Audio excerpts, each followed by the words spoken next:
बाला साहेब ठाकरे को अपना गुरु मानने वाले उद्धव ठाकरे के करीबी रहे और महाराष्ट्र सरकार में वरिष्ठ मंत्री रहे एकनाथ शिंदे ने महाराष्ट्र की राजनीति में भूचाल ला दिया है। शिंदे ने पूरी शिवसेना पार्टी को ही एक तरह से हाईजैक कर लिया है।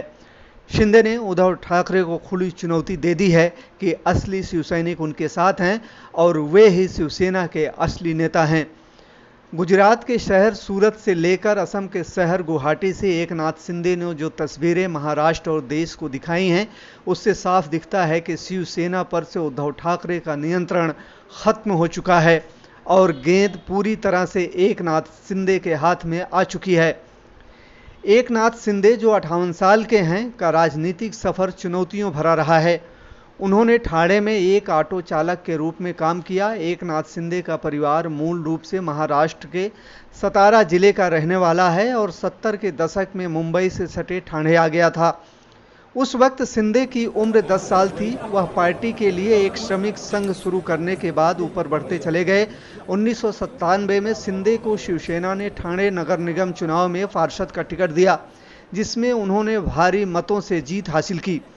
शिंदे 2005 में मुंबई में पार्टी में अपने पद को भारी किया, जब नारायण राणे के लोगों ने कांग्रेस में शिवसैनिकों के दल बदल के बाद शिवसैनिकों को ले लिया। पहली बार शिवसेना समर्थकों को सड़कों पर चुनौती का सामना करना पड़ा।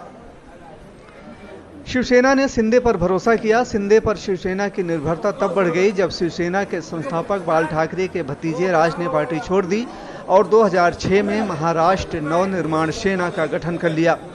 कहा जाता है कि कांग्रेस जो उस समय सत्ता में थी, शिंदे को मंत्री पद का प्रस्ताव दिया था, लेकिन उन्होंने शिवसेना छोड़ने से इनकार कर दिया। शिंदे ने अपने बेटे श्रीकांत, एक ऑर्थोपेडिक जो सर्जन हैं, को 2014 में कल्याण से लोकसभा के लिए चुने जाने में मदद की। जब सेना ने भारतीय जनता पार्टी के साथ अपने 25 साल पुराने गठबंधन को तोड़ दिया और अपने दम पर विधानसभा चुनाव लड़ा, तो शिंदे विपक्ष के नेता बन गए। जब शिवसेना भाजपा के नेतृत्व वाली सरकार में शामिल हुई तो वह लोक निर्माण मंत्री बने। माना जाता है कि मंत्री के रूप में शिंदे के कार्यकाल ने उन्हें पूर्व मुख्यमंत्री और भाजपा नेता देवेंद्र फडणवीस के करीब ला दिया।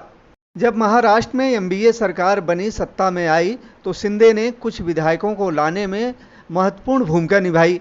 माना जाता है कि उद्धव ठाकरे के मुख्यमंत्री बनने से पहले उन्हें शीर्ष पद पाने की महत्वाकांक्षा थी। शिंदे को महत्वपूर्ण शहरी विकास विभाग का प्रभार दिया गया। माना जाता है कि उद्धव ठाकरे की प्रशासन पर कमजोर पकड़ और शिवसेना के कुछ विधायकों के बीच बढ़ती दुर्गमता और हताशा ने शिंदे को विद्रोह करने के लिए प्रेरित किया।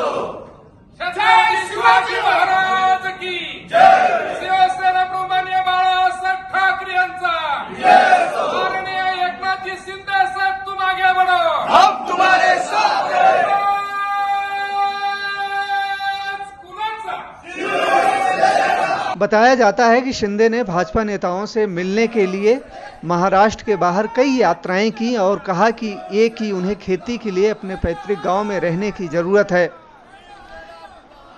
पिछले विद्रोहों के विपरीत शिंदे के विद्रोह में पर्याप्त संख्या में शिवसेना सांसद भी शामिल हैं। उनके खिलाफ कोई जन विद्रोह प्रदर्शन नहीं हुआ है। इससे दर्शाता है कि कुछ कार्यकर्ताओं को उनके विद्रोह के प्रति सहानुभूति हो सकती है।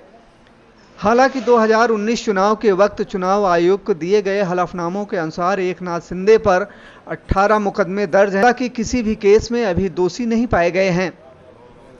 उद्धव ठाकरे की कार्यशैली और सहयोगी राष्ट्रवादी कांग्रेस पार्टी के प्रभुत्व को देखते हुए शिंदे पार्टी के लिए प्रमुख संकट मोचक के रूप में भी उभरे। कहा जाता है कि उनके पास 24 घंटे काम करने की क्षमता है और यहाँ तक कि उन्होंने अपनी शिक्षा फिर से शुरू करने और यशवंतराव चौहान महाराष्ट्र मुक्त विश्वविद्यालय से बीए पूरा किया। शिंदे ने मास्टर प्रोग्राम के लिए भी दाखिला लिया था।